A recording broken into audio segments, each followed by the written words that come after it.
அகர முதல எழுத்தெல்லாம் ஆதி பகவன் முதற்றே உலகு.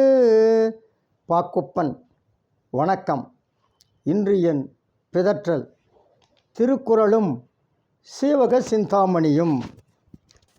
சான்றோர் பெருமக்களே, வள்ளுவ பெருந்தகை புலவி நுணுக்கம் என்று ஒரு அதிகாரம் பாடியிருக்கிறார்.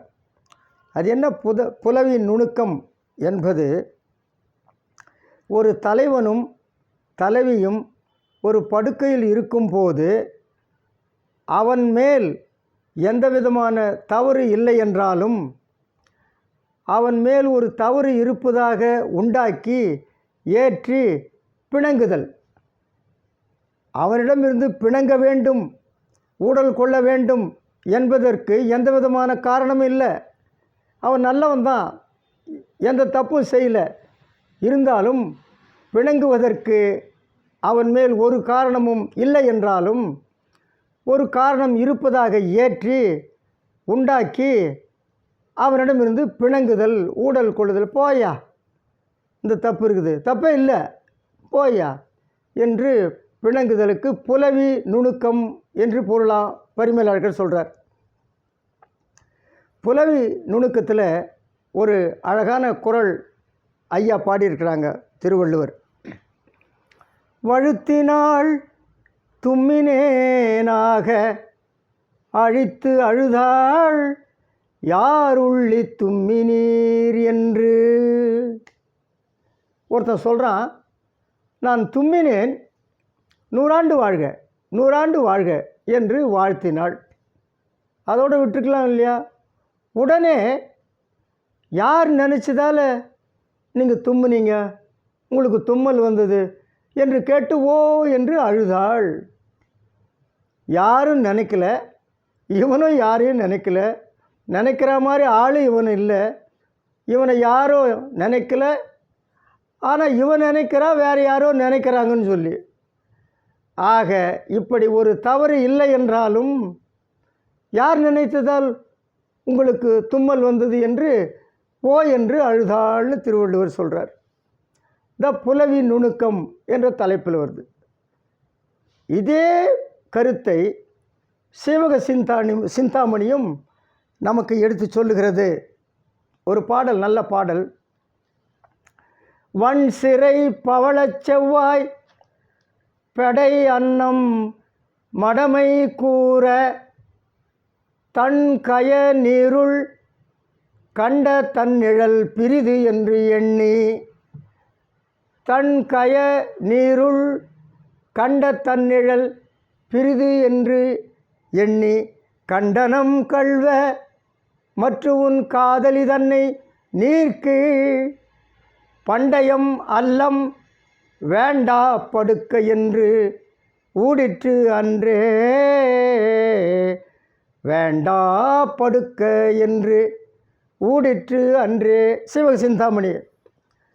அதே கருத்து ஒரு பெண் அன்னம் ஊடுவதாக இங்கே பாடியிருக்கிறார். அந்த பெண் அன்னம் இருக்கிறது, அதற்கு வளமான சிறகுகள் இருக்குதா, வலிமையான சிறகுகள் இருக்குது. பெண் அன்னத்தின் வாய் பவளம் போல் செக்கச்செவேல் இருக்குது. வளமான சிறகுகளை பவளம் போல் செவ்வாயை உடைய இந்த பெண் அன்னம் தன் அறியாமை மிகுதியால்னு போட்டார்.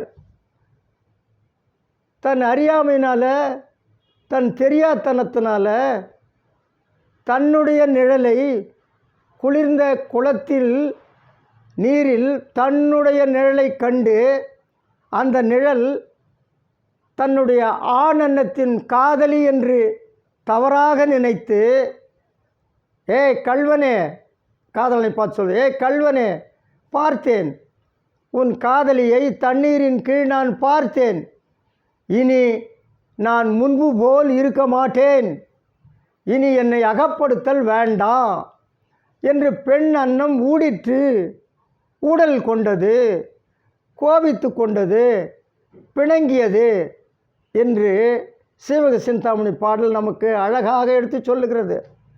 அது நிழல், வேறு ஒரு அன்னமே இல்லை, வேறு ஒரு பெண் அன்னம் இல்லை. தன்னுடைய நிழலை பார்த்து, ஏய் கல்வனே, திருடா, உன் காதலியை நான் தண்ணி கீழே பார்த்தேன், போயா, நாம் முன்பு போல் இருக்க மாட்டோம், இனி அகப்படுத்தல் வேண்டாம் என்று பெண் அன்னம் ஊடியதாக திருத்தக்க தேவர் சீவக சிந்தாமணியில் பாடுகிறார். ஆக ஆண் மேல் அவன் மேல் தவறு இல்லை என்றாலும் தவறு இருப்பதாக அவன் மேல் ஏற்றி பிணங்குதல், ஊடுதல், இதற்கு புலவி நுணுக்கம் என்று பெயர். சான்றோர் பெருமக்களே, எப்படி திருவள்ளுவரும் திருத்தக்க தேவரும் பாடியிருக்காங்க பார்த்தீங்களா? ஒருத்தன் ஒரு பேருந்தில் போனான், இறங்கி வீட்டுக்கு போனான். வீட்டுக்கு போகிறப்போ தன் சட்டையில் என்ன இருக்குது அதெல்லாம் ஒன்றும் பார்க்கல, நேராக வீட்டுக்குள்ளே நுழைஞ்சிட்டான். போன உடனே அவன் மனைவி கேட்டா, என்ன சட்டையில் நீளமான முடி இருக்குது, பொம்பளை முடி, எந்த சிரிக்கு உன் மார்பில் சாய்ந்து கொண்டிருந்தாள், இவ்வளோ நீளமான முடி ஒட்டிகிட்டு இருக்குதுன்னு கேட்டு போயா என்று கோபித்து கொண்டு அந்த பக்கம் போயிட்டான். இவன் கெஞ்சி கூத்தாடுறான், எனக்கு தெரியாதும்மா, இந்த தலைமுடி எப்படி என் சட்டைக்கு வந்ததுன்னே தெரியாது, பேருந்தில் எப்படியோ காற்றுல வந்து ஒட்டிக்கிச்சு, அவளை எவ்வளோ சரி பண்ண முயற்சி பண்ணான், சரி பண்ண முடியல. சரி, மறுநாள் இதே போல் நடந்தது. பேருந்து விட்டு இறங்குற உடனே நல்லா சட்டையெல்லாம் துடைச்சிட்டு தூய்மையாக போனான். சட்டையில் ஒன்றும் ஒட்டின்னு இருக்கல, ஒரு மயிர் கூட ஒட்டிக்கல, தூய்மையாக போனான். அப்பா, இன்றைக்கி ஒரு சண்டையும் இல்லைன்னு நினச்சின்னு போனான். அன்றைக்கி அவள் கேட்டா, யோ, இன்றைக்கி யார் அந்த மொட்டை தலைச்சி? நன்றி, வணக்கம்.